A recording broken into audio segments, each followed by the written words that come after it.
Hey folks, in this episode of the Behind the Scene podcast, I'm talking with my good friend, Mr. Tim Engle.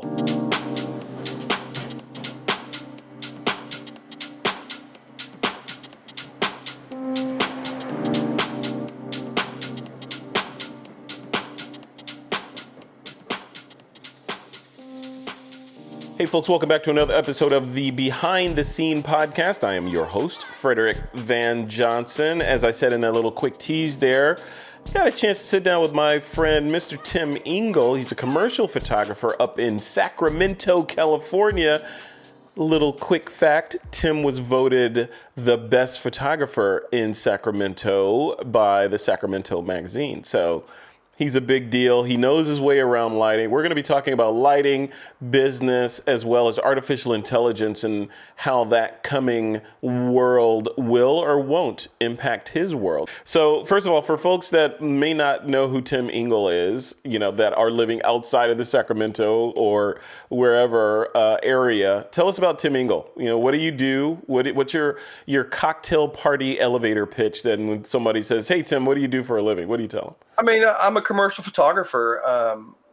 I typically work with editorial clients and advertising clients. I'm not the kind of a photographer that has, 8 shoots in a week. I may have a couple of large shoots that take, sometimes a few weeks to plan for. And then I do a lot of executive portraits and a lot of doctors and lawyers and kind of the high-end portrait market on that stuff. So, long ago in my 20s, I did weddings and all that kind of stuff. So you did weddings? I did weddings long ago, and I had my Veronica and my strobo frame and I shot everything at 5.6 at the time. Of course, so, why not? Because you want that depth of field. Yeah, that's right. With my 220 magazines, all in my holster and looking all cool. Wow, up there as the photographer with Thor's hammer and the camera right there. Your sun-packed strobe. That's cool. I used to have just one big right arm from all of it. Yeah. There you go, walking around like this. So let's talk about, before we dive into, I want to talk about, the business. I want to talk about technique a little bit, and then I want to talk about post-processing in this. So on the business side, you have a studio up there in Sacramento. You've been weathering the storm, as it were, of this COVID nonsense that's been kind of shutting businesses down left and right. Tell us about how you fared through this and how you're still afloat and you're still, getting awards. How are you able to survive the onslaught of, the shutdowns and all that crazy stuff? Well, to start with, last year was the best year in probably 20 years. I had, by far. This year started out January and February on pace, and I was like, wow, I'm going to keep this rolling. And then, of course, within a 3-day span, I didn't want to go into the numbers, but I lost out on a lot of bookings. At the time, of course, they said, well, we're postponing, which, of course, turned into canceling and all that kind of stuff. When we went back to open up again, I actually started getting calls like within a week and started rebooking stuff pretty rapidly mid-year. And then the second shutdown happened, and that stuff, has not come back to the huge, level that it was. Although October turned out to be a pretty good month. Keeping the studio going, number one, I'd always planned on having 3 months cash operating expense, just thinking I was smart, but who would have known that, 3 months was not enough. I ended up getting the PPP, or not the PPP, but the disaster loan, just to cover the studio and expenses. So that made a big difference on that. And I've maintained, for the most part, an equal level of expenses monthly, just with little jobs. I had some product stuff in the studio, which I hadn't been doing a ton of, but I picked up a few product in studio stuff. But then, October really, I think with how October's billing went, it'll finish the year off pretty strong. Yeah. Well, that's good. Well, hopefully go into 2021 pretty strong and just sort of put all the rest of the stuff in our rear view. You're one of the photographers that I like to talk to that, I think calling you a DIY photographer is disingenuous. I think you are from my standpoint, tell me if I'm off base, you're one of those photographers that understands light intrinsically. You understand how to play with light and the properties of light, reflect light into this area, diffuse light to get flattering light on your models, etc. And you do that, you're able to do that with not expensive gear. Although I've seen you with expensive gear, you're able to do equally amazing work with inexpensive gear. You want to talk about that a little bit, and what's your sort of mindset around that DIY world? Well, I have 4 kids and I'm married to 25 years now. And so, being a photographer, raising a family is never an easy, go. So any money that I would spend on gear had to either put me a quantum leap in what I was doing, or do a job that I wasn't able to do before. Mm-hmm. And lighting, couldn't be expensive. I mean, I would, early on I would always lust after the really expensive stuff, but it just was never in the cards because I didn't have the checkbook to back it up. So I always had to find ways to use cool lighting things that didn't cost a ton of money. And at the time, I didn't even register that was like my gig. I just did it out of necessity. Yeah. Looking back now, I'm extremely pleased that that was my evolution, because I think that it forced me to look and see differently than I may have had it been just all the money in the world I had to spend on gear. And you realize too, after a while, that, photons don't have, the one that comes from the sun or a flashlight or a pro photo strobe, they're all the same photons.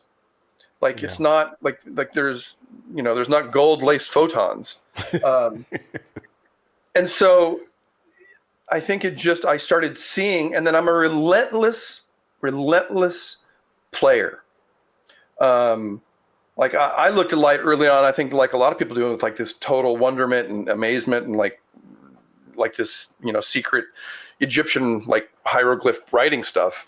But I played a ton. I mean, I can go all the way back to the film days, and I would take a white erase board and I would write the metadata on the erase board, have my friends hold it, and I would take pictures with different lights, and I would have a sticky book that you'd get the 1 hour developing of the images, and I would put it all in a sticky book. So I had the first picture in my little set had the metadata of what I shot it with, 50 millimeter lens at f8 at, whatever, with, 400 gold Kodak film.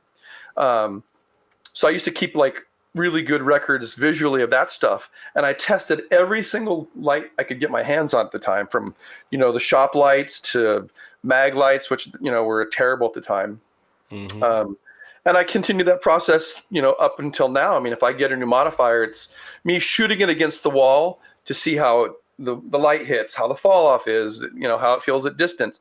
But there's a point in which all of a sudden it just clicked. And I don't know that I could say if there's any reason why, but you just start seeing differently.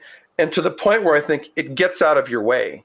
I can get into a shot and work on it, and the tech or the lighting isn't in my way. So it frees me up to kind of create and just make the scene. So if that makes any sense. It does. But, I'm curious about how, as a new photographers that I see a lot, I see this happen a lot in sort of that world of not so much young photographers, just people that are new to photography coming in. And they see that, X, Y, and Z photographer says you got to use a bunch of lights. And, wireless lights here, you got to pop a little splash of light here. If you're doing portraits, you need the hair, the back, the rim, the main, the fill. You need all these different lights in order to get saleable images. I don't see you doing that, though. I see, I've seen you work in your studio a couple times, and a lot of times you'll just work with one mirror and the actual sun, So Tell me about that. What's your mindset as the quote DIY photographer, that mindset of I need to have a kit of 5 lights or go home? What do you think about that? Well, I think it's number one, that's a lot of money. The kit's a 5, a lighting kit's a lot of money no matter what brand you get. And I've seen so many people get, let's just say, a 3-light kit, and I see them post stuff and they're struggling and they're like, oh my gosh, these shadows are killing me and this and this. And if I work with students, which I probably usually work with 1 a month, I say you get 1 light for 6 months. And they look at me like, what? I'm like, trust me, you get one light for 6 months. And like they try and like skirt around later on. Well, can't I add this? I'm like, nope, you get one light, 6 months. But you have to learn that one light. I mean, I can do things with one light that I think people are surprised by, because I've done it so many times. But then once I get that one light, once I understand that, master that, then I can bring in an edge. Then I can add a background. But you have to understand that one light first. Otherwise, it's a struggle. Yeah. Well, how do people get to that level where they're understanding how to use and manipulate just one light? Is it just practice? Go out there, get you a light, and just go? Like, what do you think? Yeah, it's no different than a sport. You got to push the button. You got to push the button. Like, you have to do it. You have to fail. I mean, it's like, somebody a month ago says, well, and I'm out with a student and I'm taking the picture next to him, and they say, well, how come yours looks better than mine? I'm like, because I failed at that picture 10 more times than you did. And it's like, I always joke that like my pain tolerance for failure is extremely high. But I won't quit. I won't stop at it. So, and I have had epic fails, not that I would discuss, but I have had epic fails. And I have learned extremely hard lessons through all of this.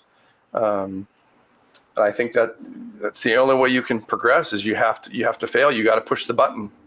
Yeah. I mean, but some people say, well, yeah, but I can get on YouTube and watch videos for a week and then read a book and then read a magazine and then I'm ready. You can't? Well, you can absolutely watch YouTube videos. And I mean, you could be the anomaly that like can watch that stuff and pick it up instantly, but there's still that moment of pushing the shutter. There's still that, even beyond the tech, the interaction between you and the subject.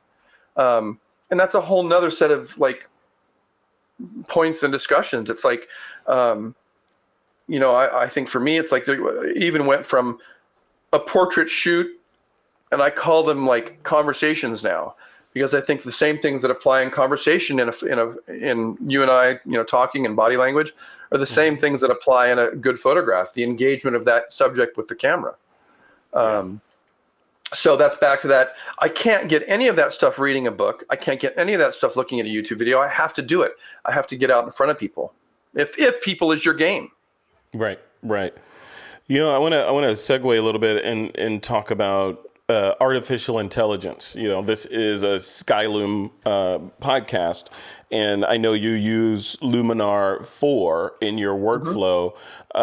So two parts. I want to understand how you're using Luminar 4. Where does it fit in your overall stack? And then I'll segue the conversation a little bit into more, philosophical about artificial intelligence in general. So how do you work Luminar 4 into your sort of post-processing stack right now? Well, first off, like I'm not a big Photoshop editor guy. Like my joke is if I can edit an image in 7 minutes, like I'm happy. I much prefer being out shooting than I do sitting at the computer editing. And Luminar actually right now, where it fits is it helps that process along. Workflows, I'm a Nikon shooter. I shoot a Z6. And so I come in, I put the images in Lightroom. I've even found Lightroom, their rendering of the images isn't like that raw image isn't like solid. Like the exposures, I don't feel like are that good when they come in there. And then I hear people all the time say, "Oh, go to Capture One," but it's like I just like the management of my files in Lightroom is so heavy. From there, I export the original or the raw file to Luminar, and I actually do all my exposure work and a lot of that stuff in Luminar. And I also, if it's a portrait, I'll do the beginning skin work in using their portrait settings and their like eyes and things like that. I really had never used things like, thin face or that kind of stuff, like structural changes on that stuff. Mm-hmm. It's mostly skin and eye work. Then it saves it back over to Lightroom. And then for, let's say, fine hair, I'm much faster at that in Photoshop. And so I push then from Lightroom back over to Photoshop, the original file, do all the little fine tuning if there's other blemishes I got to do or hair work in there in Photoshop, and then save it back. And then occasionally, depending on where my color palette is, if I didn't affect the color like let's say a LUTs in Luminar. So I'd go Luminar, Photoshop, back to Photoshop, back to Luminar for a LUTs adjustment sometimes. And that's probably 20% of the time with that. Otherwise, I do some of the color work in Lightroom because I'm fickle and I change my mind all the time. So I hate committing to anyone. And even to that end, it's like people laugh at me because like they see my Photoshop. Like I don't do all these like 80 layers of stuff. Like I'm terrible. I'll do all the work. I may make layers, but I flatten it and I save it, and then that's it. Wow. It's like I commit. It's like Command E or go home, right? No, absolutely. I just like and the idea of having these massive files. Like I already have 2 Drobos that just like file management's such a game. So I don't want bigger files. It's so interesting, man. I talk to a lot of photographers, and photographers come at this stuff from all different angles. There's no one right way. Like I know some photographers that have gazillions of layers with layer masks and this and adjustments layers and layer styles, and it's just a massive, gigantic document. And others are like you. They'll work on a layer and they'll put a layer on top of it, then they'll compress those down and put another layer and just keep going and move on. Like commit and move on to another layer, commit and move on. And there's no one right answer, right? No, not at all. No, and I'm jealous. I see some of those guys in their Photoshop work, and I'd love to be like that, but I just like I'll start doing a tutorial or something, and I just don't have the tolerance. And that's back to why I think Luminar for me has worked out pretty well, because it's like it gets me quite a bit of the way there out of the gate, and then just the fine tuning and the finalizing of it in Photoshop. So a good portrait edit with good hair and makeup, I can it may take me 7 to 10 minutes to do it and get it done and get it out. Really? See, that's another thing. 7 to 10 minutes and that's from raw file out of the camera to you're done and it's ready to show to other humans, right? Yeah. Wow, that's crazy. That is crazy. Yeah, again, every photographer is different. I know some photographers that will obsess for hours on one photo, making sure, just doing surgery on the photo, and others are just in and out. You're very much like Sue Bryce. Sue Bryce and I did an interview with her, and she was like, yeah, I don't spend that much time on every image. I just kind of boom, boom, boom, boom, boom, and go through it. And, that's awesome that you can do that. Yeah, no, and I just, in some cases, it's like if I do have, editorial assignments for the week, like I don't get the luxury of a ton of time. I kind of have to get them out. So you got to go. You got to stick and move. So here's the other part of that question. That's just sort of the looking at artificial intelligence from a more philosophical perspective, right? And just the coming, not looking at any one specific technology, but just the overall world of artificial intelligence and having these, quote, metaphorical robots help us with our images and get us closer to perfection that we could do it alone. Presumably that's the idea. So where do you fall on that? I mean, from a commercial working best photographer in Sacramento standpoint, is AI a benefit to your work? Do you embrace it, or are you kind of like one eye closed looking at it? No, I mean, I'll embrace it. In the beginning you go, oh my God, AI is going to take care of your photo, and the first reaction is like, no, evil, no. But like it's still about workflow and like time management for me. It's like I'm better spent on the phone working with clients and getting more clients and then shooting it than I am on the computer. So if it can get me to a place that I would have gotten before in half the time, like the destination is always there. Mm-hmm. But if I can take the shortcut up the mountain to get there and AI helps me do that, that's fine. So if the destination is like there, if it can get me there in half the time, like I'll take it. It's not, I'm not totally opposed to any help or anything that wants to help me in that process. Yeah. And that's the thing, right? And a lot of photographers, I don't know. It's so interesting, sitting where I sit and speaking to so many photographers over the years and looking at the different perspectives on just photography, whether it be gear, whether it be technique or software, whatever. The photographers are just a very polarized bunch, right? It's very like, I like it and this is the best thing in the world and everybody should be using this thing, or you suck, if you don't use this.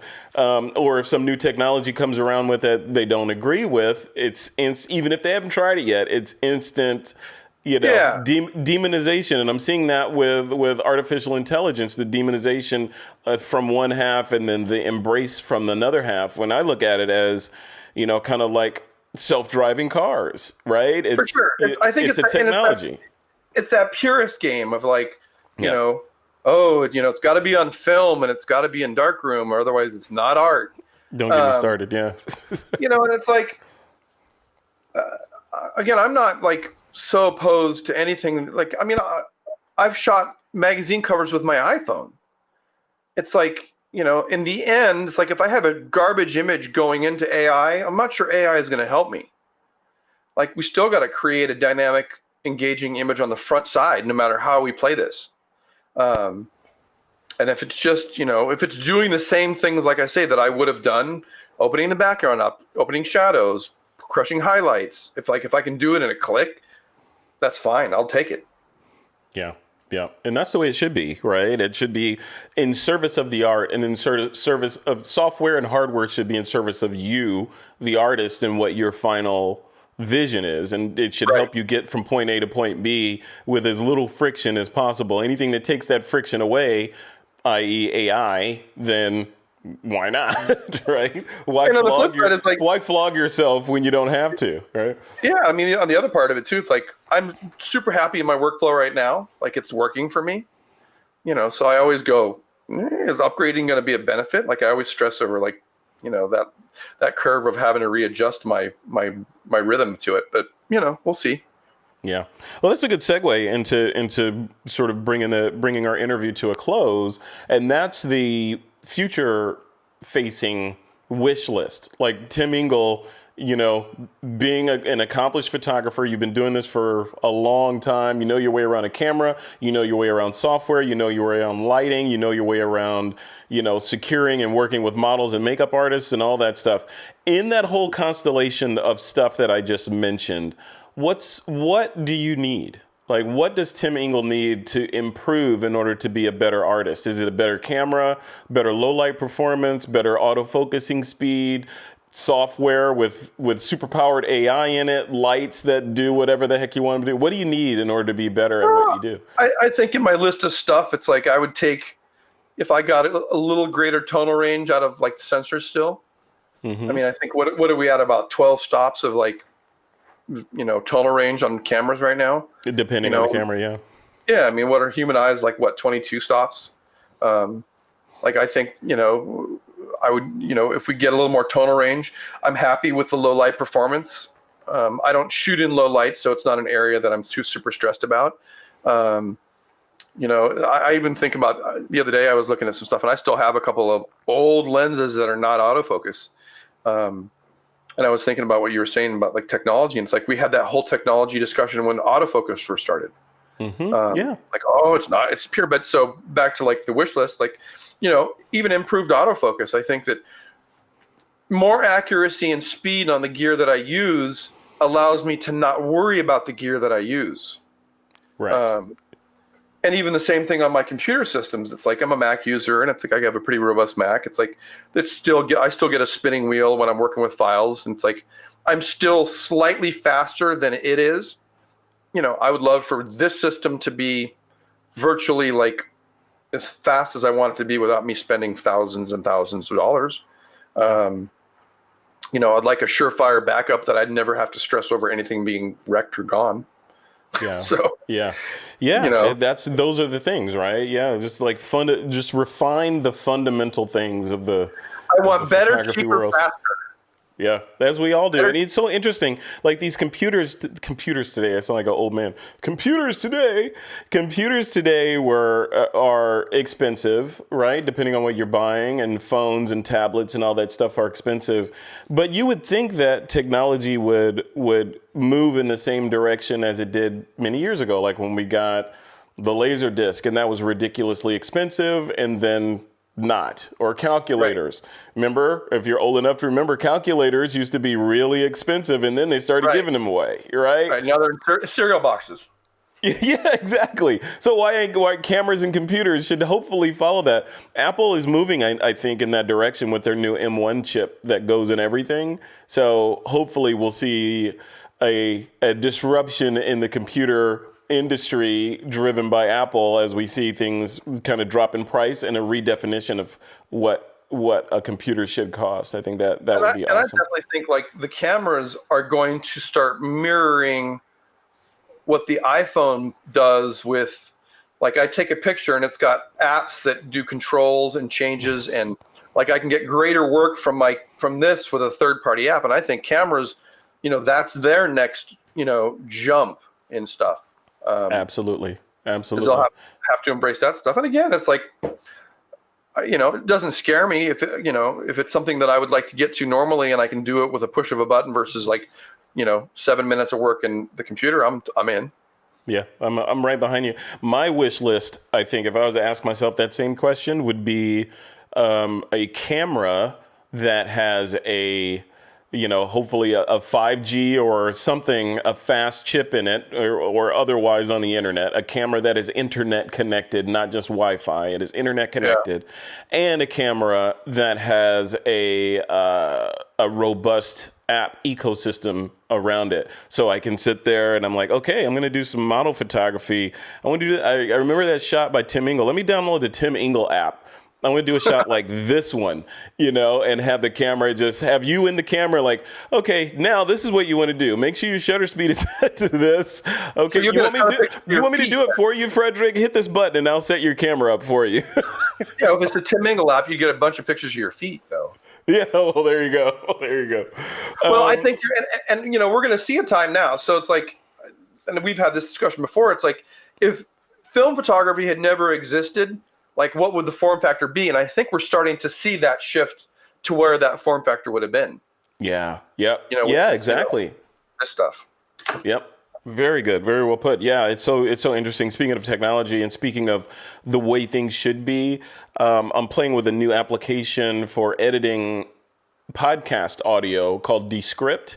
And that thing is, the way the CEO put it was, this is what audio editing would have been had it not been for, the stuff that came before it. So it's very text-based. So basically the metaphor is you edit text, and those edits ripple down to the audio that you're editing, which is interesting. Yeah, an interesting way to look at it. In 2 years we may have this conversation, and Skylum may be in the phone or in the camera. Right. It may be like the first part of it's done there. Mm-hmm. Yeah, or they work together somehow. Yeah, there's a lot of stuff to do. It feels like we're state of the art. It always feels like state of the art when you're in the art, right? Because it's like, whoa, look at this. I got a camera that does all this stuff. This was not possible last year. Oh, I got a drone that can do 4K. This is crazy. All this stuff. But then you look, if you had a time machine, you look 5 years into the future, the stuff that we have today is going to feel ridiculous. And I will say on another part of like where we are, and you've heard me say it, we're in the golden age of light. Like, if you start today, you have so many lighting resources at your disposal, from flashlights to cheap LED panels. I mean, just walk through Costco the other day, and it's like, oh my God, there's so many choices. Flat LED lights that go on your wall to just so many choices. Yeah. So no excuses. No excuses. All right, man. Well, let's wrap this up. If people want to check out your work or hire you, what's the best way for them to get in contact with Tim Engle? Send money. No. GoFundMe at right. No. So it's englephoto.com, and then Englephoto Inc. on the Instagram and on the gram. Is that what the kids are supposed to say? Yeah, you're not a kid. You can't do that. Probably the two best choices. Like, I don't have. I'm not twitching or anything like that. No, not yet. Yeah. I twitch every now and then, but I feel, I told people on Twitch when I get on there and I'm in those communities, I very much feel like the old man in the club. Like, what is that guy doing here, hanging out and dressed inappropriately? Yeah, that's funny. It's like that's what I feel like whenever I go on Twitch. So I'm gonna. But who knows? It's probably psychological. Psychological. All right, man. Well, we'll leave it right there. Tim Engle, thank you so much for coming on. I always enjoy chatting with you. There's so much we could talk about when it comes to lighting, post-processing, working with, hiring models, makeup artists, all that stuff. So we'll have to have you back for another episode on a future. You know where to find me, and you got to get over to the studio. I do. That's on my list. It's on my list. But let's end this one right now. Tim Engle, thank you so much, and I will talk to you soon. Thanks.